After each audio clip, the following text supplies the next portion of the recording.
एक समय की बात है, नैशिरण्य तीर्थ में शौनिकादि 48,000 अर्षियों ने श्री सूतजी से पूछा, हे प्रभु, इस कलयुग में वेद विद्या रहित मनुष्यों को प्रभु भक्ति किस प्रकार मिल सकती है तथा उनका उद्धार कैसे होगा?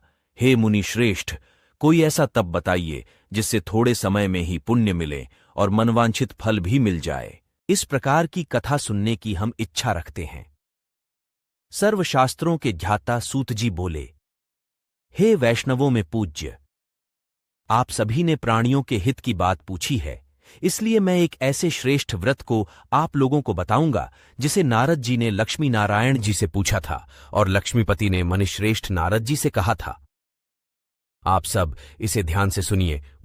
एक समय की बात है, योगीराज नारद जी दूसरों के हित की इच्छा लिए अनेकों लोकों में घूमते हुए मृत्युलोक में आ पहुंचे।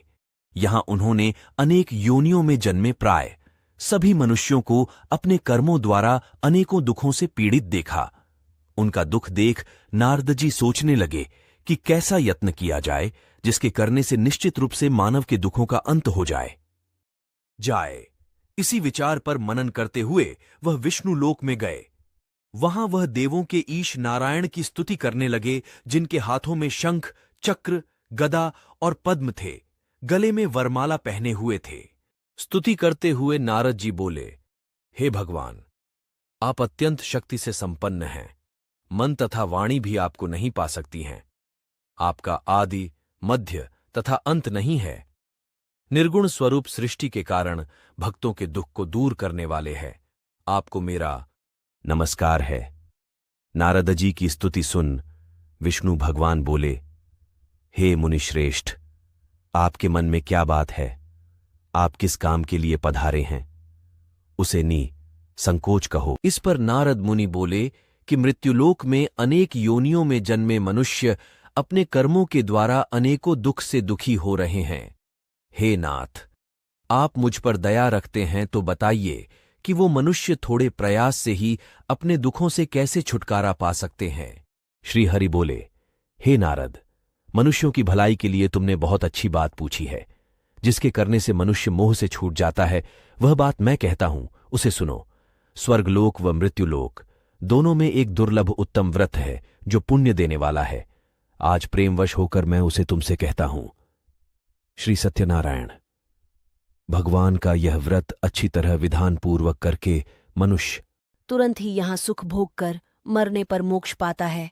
श्री हरि के वचन सुन नारद जी बोले कि उस व्रत का फल क्या है और उसका विधान क्या है? यह व्रत किसने किया था? इस व्रत को किस दिन करना चाहिए? सभी कुछ विस्तार से बताएं। नारद की बात सुनकर श्री हरि बोले, दुख व शोक को दूर करने वाला, यह सभी स्थानों पर विजय दिलाने वाला है। मानव को भक्ति व श्रद्धा के साथ शाम को श्री सत्यनारायण की पूजा धर्मपरायण होकर ब्राह्मणों व बंधुओं के साथ करनी चाहिए। भक्ति भाव से ही नैवेद्य, केले का फल, घी, दूध और गेहूंों का आटा सवाया लें। गेहूं के स्थान पर साठी का आटा, शक्कर तथा गुड़ लेकर वह सभी भक्षण योग्य पदार्थों को मिलाकर भगवान का भोग लगाए। ब्राह्मणों सहित बंधु बांधवों को भी भोजन कराएं। उसके बाद स्वयं भोजन करें। भजन कीर्तन के साथ भगवान की भक्ति में लीन हो जाएं। इस तरह से सत्यनारायण भगवान का यह व्रत करने पर मनुष्य की सारी इच्छाएं निश्चित रूप से पूरी होती हैं। इस कलिकाल अर्थात कलयुग में मृत्युलोक में मोक्ष का यही एक सरल उपाय बताया गया है। श्री सत्यनारायण व्रत कथा का पहला अध्याय संपूर्ण। बोलिए श्री सत्यनारायण भगवान की जय। सत्यनारायण भगवान की व्रत कथा का दूसरा अध्याय। सूत जी बोले, हे ऋषियों, जिसने पहले समय में इस व्रत को किया था उसका इतिहास कहता हूं, ध्यान से सुनो। सुंदर काशीपुरी नगरी में एक अत्यंत निर्धन ब्राह्मण रहता था।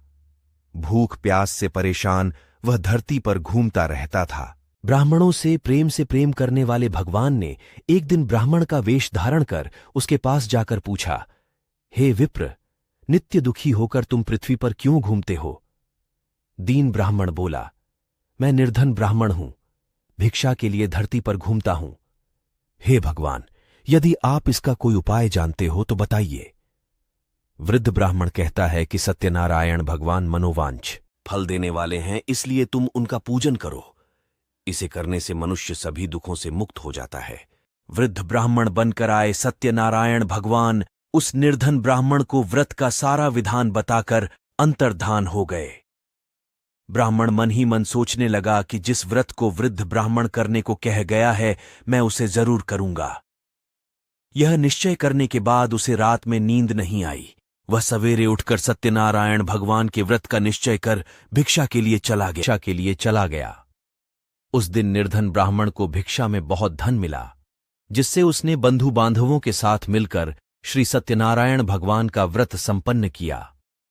भगवान सत्यनारायण का व्रत संपन्न करने के बाद वह निर्धन ब्राह्मण सभी दुखों से छूट गया और अनेक प्रकार की संपत्तियों से युक्त हो गया। उसी समय से यह ब्राह्मण हर माह इस व्रत को करने लगा। इस तरह से सत्यनारायण भगवान के व्रत को जो मनुष्य करेगा, वह सभी प्रकार के पापों से छूटकर मोक्ष को प्राप्त होगा।